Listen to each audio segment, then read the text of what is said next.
Morning. Did anybody slip on the ice? I guess I was the only one. I was close.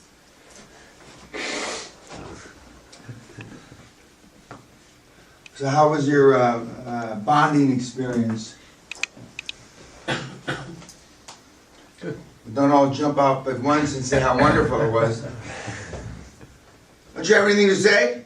No, sir. Jesus Christ. I asked some of you, somebody in this room, to remind me, because we had mentioned 2 or 3 more Hall of Famers, and of course none of you reminded me, so last night before I went to bed, I said, what did I tell the morons to tell? And then they said, oh, that's right, I was supposed to, this guy. And so then I went through my contact list on my emails, and I found 2 more Hall of Shamers, and 6 Hall of Famers. And somebody link fucked my office. I didn't even know my office had a link fuck. Anyway, and said that I've been trying to get a hold of Mr. Peña, but he hasn't link fucked me. So what does our office do? Of course, they link fuck him right to me. Because if you said yes, Dan said for you to blow me, so oh yeah, Dan must have said it, he must have forgot to tell me. So I emailed back, I said, did it ever occur to you I didn't want to link fuck the guy? Did it, and Jovito says, no, it didn't occur to me. So I said, unlink fuck him. But when I was going through my mailing list, or contact list, I saw a few others that I, for whatever reason, not because they don't belong there, it's just that I have a lot of people in the stable. Unlike perhaps my competition or the people that I'm from time to time compared to. And so it's a fortunate situation. And by March, I will have updated that and also updated the figures for the people that have created a lot of wealth. But several of the people have commented that their favorites so far of the YouTube incidents are on Tuesday when I was ranting and raving about when you get up against the wall and you're not sure what to do what the fuck Dan would do. And a couple others said that of course, this is in the minority. A couple others said that they don't understand why people, their feelings get hurt or they get offended when I'm calling them the names. And he says, all Dan's doing is speaking the truth. And then, you know, there's an old adage, I don't know if they can say it anymore, the truth hurts. Of course, then they suggest if you don't like it, don't watch them. And one really sadist, of course, said, well, why don't you blow your fucking brains out? Not me. The people that are saying that they don't like hearing the truth. That's a little harsh, I think.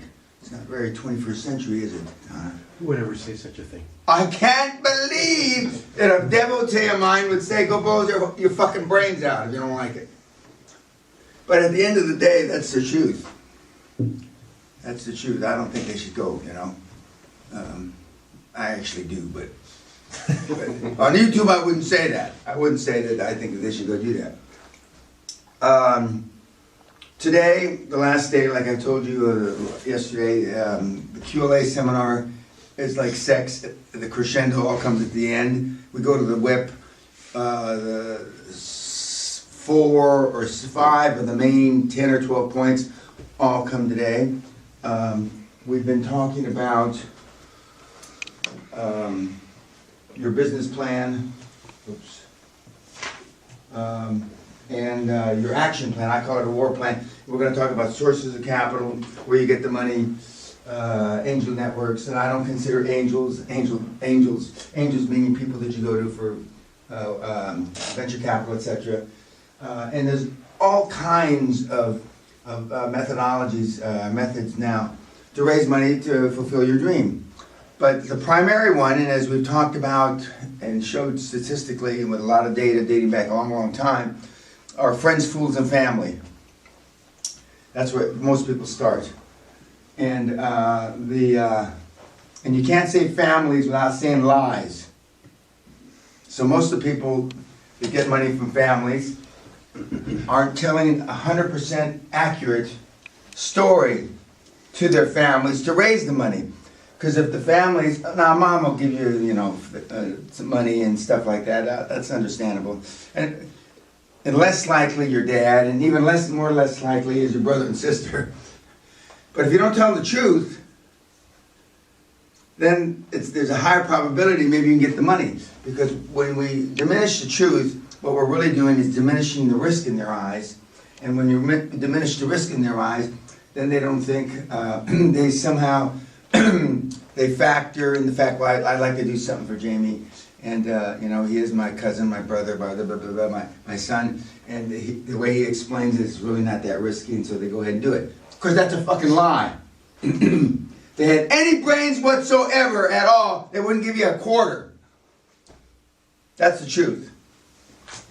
Yet most of the projects that get started on an entrepreneurial level are started with friends, fools, and families. You start with credit cards. And the old days when they didn't have, you know, a lot of credit cards and you couldn't get credit cards, it wasn't that easy. It was more difficult. And as Tom was saying, who recently finished graduate school, that students apparently get credit cards. I can't remember, it was a long time ago that I was a student, but I can't remember anybody ever sending me a credit card as a student. But of course, that's why the credit of the country and a good part of the world is all screwed up because of that very action. I'm going to do another role play later on today. I'm also going to talk towards the end of the day after lunch, or at lunch. We have our guest coming, who's flying up from London this morning, Cambridge Clive, who will join us for lunch and then join us hopefully this afternoon in the seminar. And he'll be here for our graduation dinner. As you've already noted, I have nicknames for everybody, and he went to Cambridge, and so I call him Cambridge Clive. He's a smart guy. He's done some special things. But one of the things, and you might talk to him tonight over drinks, he doesn't drink. He doesn't smoke. He doesn't eat salt. He doesn't do this. He doesn't do that. It's quite fucking boring, actually. But he did start, I believe, the first private equity fund. I know the first private equity fund for a Big Four accounting firm here in the UK a number of years ago. So he has a lot of that kind of experience and transactional experience, not just here in the UK, but throughout Europe. And in fact, Robert, and he have traveled to Turkey and various other places for meetings, working on our project that we're pushing down the road of success. So we have an interesting thing. Then we have, of course, the graduation night, where you guys, the guys, get dressed up in kilts, skirts, to people that aren't aware of what they're really called. It's a black tie function, and we have champagne, canapes, and you're also interviewed for the archives on video, and then we have the graduation dinner, which is pretty special, and you'll see it's been on YouTube before for those of you that have seen it. So it's I won't say it's a fun-packed day, but it's certainly packed with a lot of information. In reading the comments both on Facebook, LinkedIn, and Twitter, the kids, I call them kids, but the people that are commenting about you, not you, but I mean the efforts that we're putting forth here, are pretty consistent, at least to me, that on the one hand, they say that they understand the harshness that I portray here is because I wanted to make it real, which is true. On the other hand, on the same hand, I should say, they say that they understand that it's real. But the dichotomy, since I gave my first seminar in May 1993 at the Sheraton Hotel in downtown Los Angeles, to this day, is that intellectually you understand anyway. You've got to be a fucking real moron not to understand that we don't want to do things outside our comfort zone. Now, we may not call it comfort zone, but from when we were little, you know, we don't want to stick our hand on the stove because it burns. And you learn once that it burned, so you don't hopefully do it again. Unfortunately, kids aren't that smart, so sometimes it takes them 2 or 3 times of getting burnt before they learn. But what happens in life when you go out and you try to achieve something and you fail, Pavlov's dog routine manifests itself in your actions, and you're not drawn to it, you're pushed away from it. So the older you get and the more failures you've attempted or you've been involved in life, the harder it is, and so by the time you're an adult, that you're afraid. And we've talked about fear is false expectations appearing real. Matt, who's so young, hasn't experienced a lot of these failures. In fact, in Matt's case, he hasn't really experienced any failures. That's really special, and I don't use that word very often.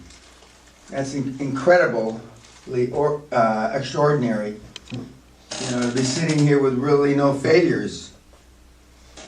So, like I say, he doesn't know the wall of China can't be built. We talked about 4 or 5 things. We're going to talk again last night. That if I were talking to you, or even you wouldn't have agreed. There's no fucking way you would have said, oh yeah, we can do that. Because number one, you've already tried and failed, and that's why you're here.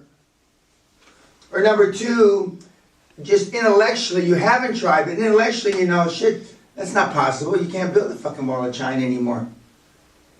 Fucking pyramid, now maybe from a physics point of view, you can figure out that you can build the fucking pyramid again. But he was just commenting and, oh yeah, well, how are you going to do that? So I'm just going to do it. And I was thinking, well, what if I was talking to Jerry or George? I'm pretty sure I know what the answer would be. Well, that's not possible, Dan. How can he do that? How can he jump from a plane, land on his fucking head and bounce up and make $1 billion and, you know, not break his fucking neck and, oh yeah, I'm just going to do it. I was telling Sally last night before I went to bed. I said, it's I don't know if refreshing is the right word, but it's certainly interesting to hear a commentary from somebody that hasn't been fucking jaded. Like myself even, or all the people on YouTube. Because when we talk about, remember Freud says, look at the average mentality of the young child, 3, 4, 5, 6 years old. They believe in Santa Claus and all these things. And then look at the average mentality of an adult. You know, he's fucked up. What fucks him up? Life fucks him up. And so when you get somebody that hasn't been exposed to those things, it's a special opportunity.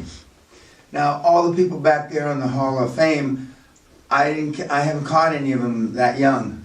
A couple of them I caught in university, like the Fidels of this world, but most of them I caught as grown-ups that had already gone through the maturation process. Unfortunately. Now, the good news is when you've already gone through the maturation process for some period of time, ostensibly, allegedly, theoretically, supposedly, you have a better idea what you want in life. But you also have a better idea how hard it is to attain. And so there's a great balancing act.